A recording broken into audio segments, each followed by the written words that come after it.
Gold and silvers find themselves constrained today by a number of forces directed by one institution. We'll talk about it in this video as we explore.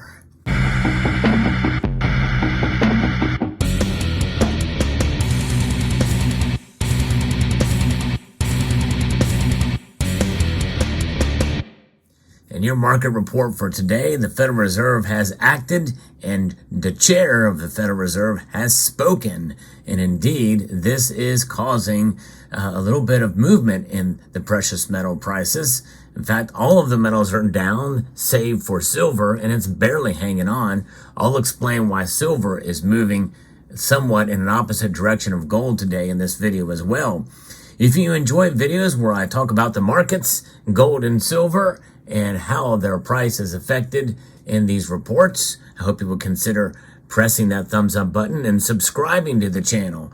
I do like to talk about the markets, and even if the price moves intraday or within a week, or if there's a big move or even a small move, sometimes I do market reports on this, but that does not take away from the overall and larger picture in terms of gold and silver. And I'll talk about that later in the video. So what's happening? Well, gold has fallen based off of what has occurred over at the Federal Reserve, leaving interest rates unchanged in the latest meeting here. And gold prices are under pressure, and these Federal Reserve has acted, and is pretty much what was expected, but that has caused gold to fall a little bit here. The gold market remains under pressure as the Federal Reserve leaves interest rates unchanged, and there's not much really forward guidance on its monetary policy.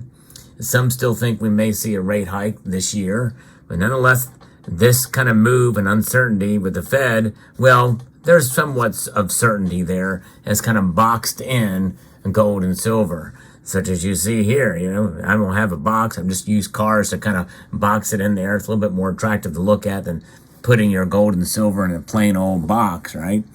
As expected, the U.S. Central Bank left the Fed funds rate at a range between 5.25% and 5.5%, as struck an optimistic tone on the U.S. economy, even as it continues to expect to see some weakness. Recent indicators suggest that economic activity expanded at a strong pace in the third quarter. Job gains have moderated since earlier in the year, but remain strong. And the unemployment rate has remained low, the Federal Reserve said in its monetary policy statement. The U.S. banking system is sound and resilient, he says. Tighter financial and credit conditions for households and businesses are likely to weigh on economic activity, hiring, and inflation. The extent of these effects remain uncertainty, according to the committee that remain highly attentive to inflation risks. So yes, the banking systems, the only thing that's saving the banking system is high interest rates, and that certainly is the goal here, but it's for the big banks. But enough of these smaller banks start to fall, the contagion factor could spread, and which means that it's going to take the big banks to bail them out, which is what we've seen recently. I still think there could be a crisis ahead, because look at how much of the banking institutions involved in the commercial real estate market. I think that's something that we need to watch. The economy is fragile right now. Adam Button, head of currency strategy of Forex Live, noted that changes in November statements doesn't offer any new insight compared to what was released in the previous month. So everything's just kind of in a holding pattern here. As written here by Kitco, there was some angst about larger changes, but this is pretty much what was expected. And this is why we haven't seen much movement in the prices of gold and silver. Gold, when you think about it, even though it's down $5.90 near moments before the markets close, that's just under a third of a percentage point drop. Gold is still really high in terms of its nominal price here, $1,978.40. Silver is barely hanging on there, up a penny to $22.94, just minutes before the markets close. But the platinum group metals, they have fallen a little bit more dramatically, over 1% for platinum and palladium. And rhodium is reacting; it's down over 3%. That might be a foreshadowing of what could be coming with silver, and more on that maybe in another video of what we should watch out for silver. But nonetheless, Andrew Hunter, Deputy Chief U.S. Economist at Capital Economics, said that he thinks it's unlikely the Federal Reserve will lower interest rates again as inflation continues to cool. Yep, I don't think we're going to see that, and definitely not until sometime, maybe even late into next year. While there is still a chance that the Fed will squeeze in a final 25 basis point hike in December or January meetings, if economic growth continues to surprise on the upside, the recent surge in long-term bond yields suggests that it's increasingly unlikely. Even if growth remains stronger than is forecast, the conditions are already in place for inflation to continue falling regardless and at a faster pace than officials expect. Well, I'll tell you what, so far it hasn't had much effect on what they've done, at least the last 3 months, because inflation has gone up or stayed where it is. So, I do think that there's a lot of wait and see here, but they reserve the option to raise rates again if they see inflation persist.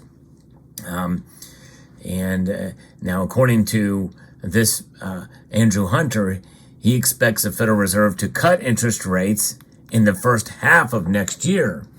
And there's been some people that feel the same way, that sometime between the first part of next year, maybe even closer to that halfway mark, we may see them cut. But overall, we will expect the Fed's next move to be a rate cut, with rates falling to below consensus 3.5% to 3.25% by the end of next year. So that would be kind of interesting to see if it falls that much. That would be quite a dramatic move towards the end of next year. But it is an election year, and I think that they will be much more open to making dramatic moves to try to save the economy, because they want to keep the people in power that are already in power. Sadly enough, that's kind of the world we live in, but that's kind of where it is. But gold and silver indeed making small moves today. And silver, again, I think is, in a sense, correcting from yesterday's relatively steep decline. And I think that's what's happening. It's kind of correcting there because other commodities, and like the dollar is up. The dollar's index is up slightly as well.